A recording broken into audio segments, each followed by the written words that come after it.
You and I have similar backgrounds. You grew up playing in Chicago in the Midwest, where the cold keeps the bad people out, for the most part. And you grew up playing funk. Oh, tell me actually, how did this all happen? Were you in a musical household, or? Well, my mom was an educator, school teacher, and my dad was in the military.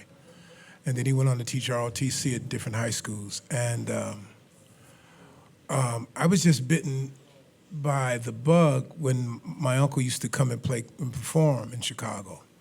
But the way I was bitten is that I would stay on the side of the stage.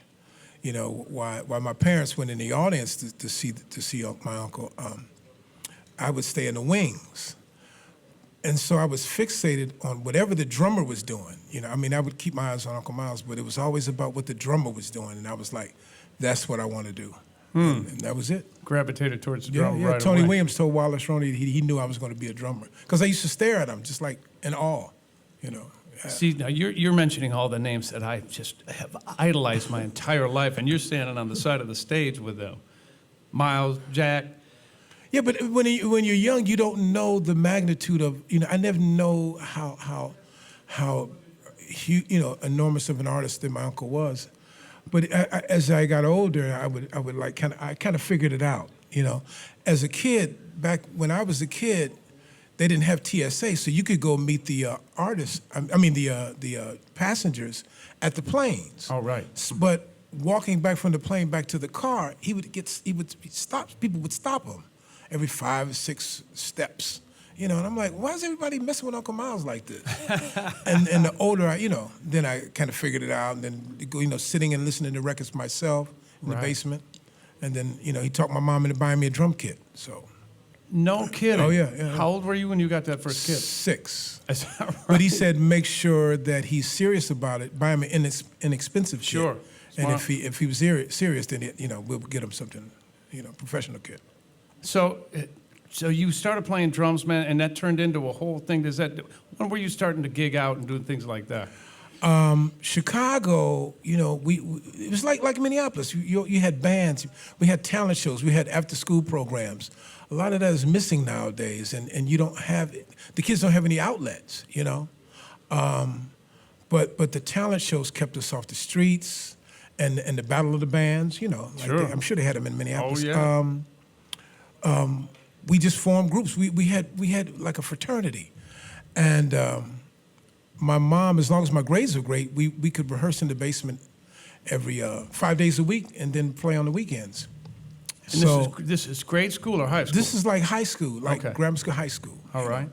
And Uncle Miles used to call the house and have my mom put the phone down and listen to us rehearse. Did you know that he was listening? Oh, yeah. Oh, you did? Because Okay. he would critique us after the rehearsals. And he'd How would you say, like that, right? Play this and tell Vince to do. Who's the Vince, guy you on do the this. phone? It's just Miles Davis critiquing But me, we didn't that's look all. at it like that. We knew who he was, but it was like, Uncle Miles was helping us out. But that's fam. Yeah. And so one time he called, he heard something in us. This went on for about 3 or 4 weeks straight. And then he critiqued us one day, and then after the critique, he said, "You guys want to make a record?" And that was Man with the Horn. And he flew us to New York to do Man with the Horn. That was 1979, 80. Vince, what was the name of that band? It was called AL7 or Data, because we played with the ALL, we put the L of AL7, and it had 2 names. Okay. But man, we were like, yeah, and we flew to New York, and first thing we did, we ordered room service, and we invited all our boys who lived in New York over to the house and just ate, and they got on us about the room service.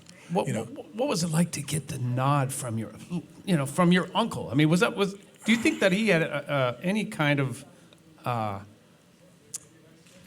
Do you think that he hesitated at all and went, I don't want my nephew to come out here, and I want him to succeed? Or do you think it was any kind of a family thing that he wanted to encourage you, or did he want to keep that separate? How was that dynamic, I guess, is my question. Well, I think he heard something in all of us, not just me, but all the guys in the band, and he just wanted to see where we could go with it, and we